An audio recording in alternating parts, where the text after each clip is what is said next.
Bhavani construction 7/10/2025 perfect engine with vibrator Botad delivery આજની તારીખ આજનો લાઈવ વિડીયો છે 7/10/2025 ભવાની કન્સ્ટ્રક્શન અહીંયા 20W40 એન્જિન હોય નાખવાનું છે.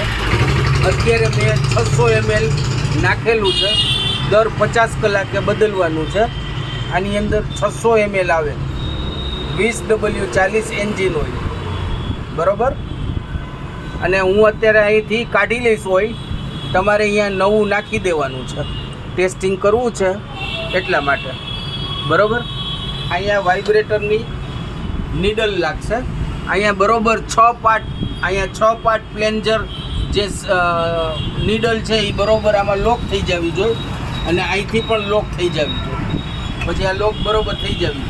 હવે એન્જિન ચાલુ કરવું છે. આમાં ઓઇલ નખાઈ ગયું. આની અંદર કોરું પેટ્રોલ.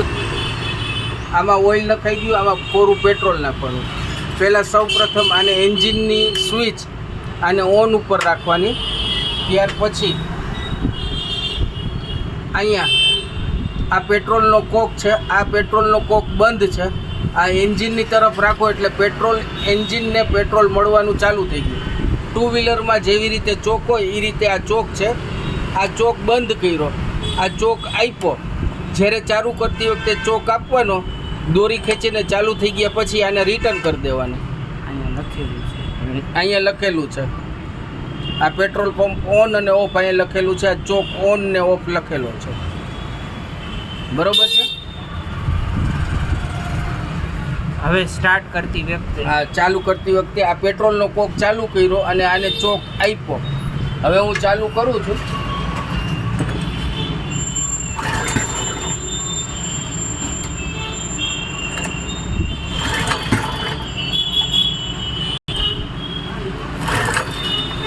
આ ચોક છે. ઘણી વખત ચોક એન્જિન ગરમ હોય તો ચોક નથી આપવાનો, આમ જ રાખવાનો. આ પેટ્રોલનો પંપ એન્જિન તરફ રાખવાનો. પેટ્રોલ ચાલુ છે, ચોક નહીં આપવાનો. એક વખત કીક ખેંચીને ચાલુ કરી જોવાનું. ચાલુ થઈ જાય તો બરોબર છે. ન થાય તો પાછો ચોક આપવાનો. ચાલુ થઈ ગયા પછી ચોકને રિટર્ન બેક કરી દેવાનું. હાલો રેડી. જો આમ ન થયું બરોબર છે.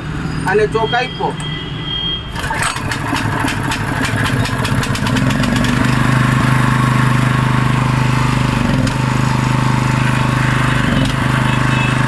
કરવાની છે. આ એન્જિનની ગતિ વધે. આજે બોલો. આ લીવર વધઘટ કરવાનું છે. આ લીવર વધે, આ ઘટે.